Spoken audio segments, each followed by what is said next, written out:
Good afternoon, Broncos. I'm Emily Creekmore, and I've got your Tuesday sports update.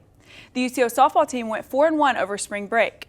UCO traveled to number 12 Oklahoma Christian last Tuesday, beating the Eagles 5-2. Central then hosted Washburn in a doubleheader on Friday, sweeping the Ichabods 8-0 and 4-0 in the two-game series.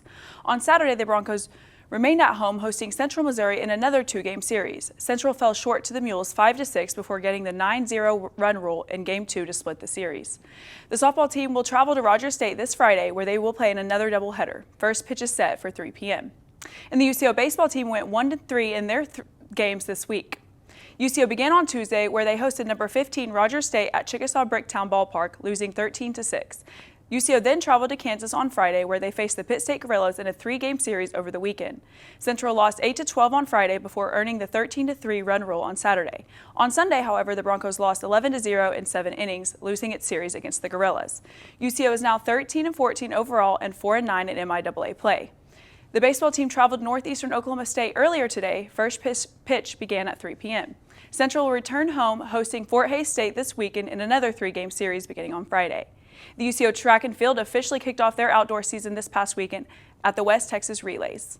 UCO freshman Gabija Pukstas led the Broncos, finishing first in the 1,500-meter run with a time of 4 minutes and 56 seconds. This was her first ever career win, and she not only won her section but also secured the best time of the day.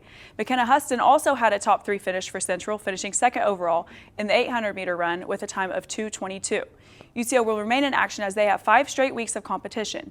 The Broncos will be in Shawnee this weekend for the OBU Invitational. And the Oklahoma City Thunder increased their win streak to 12 after beating the Philadelphia 76ers 123-101 yesterday evening.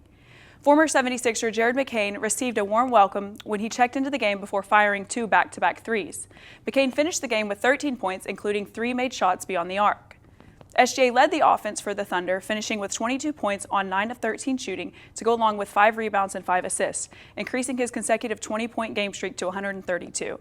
J-Dub also returned after missing 16 consecutive games due to a hamstring injury.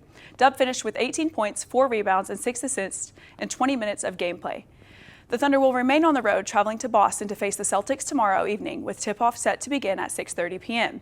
And speaking of the Thunder, it was announced today that the Oklahoma City Thunder and Continental Resources will have a joint 15-year naming rights partnership for the Continental Coliseum, the new Oklahoma City Thunder Arena being built in downtown Oklahoma City. Continental Coliseum is set to open in summer 2028, serving as a new entertainment building in addition to being the new home for the Thunder. OKC will continue to play at the Paycom Center until the new venue opens.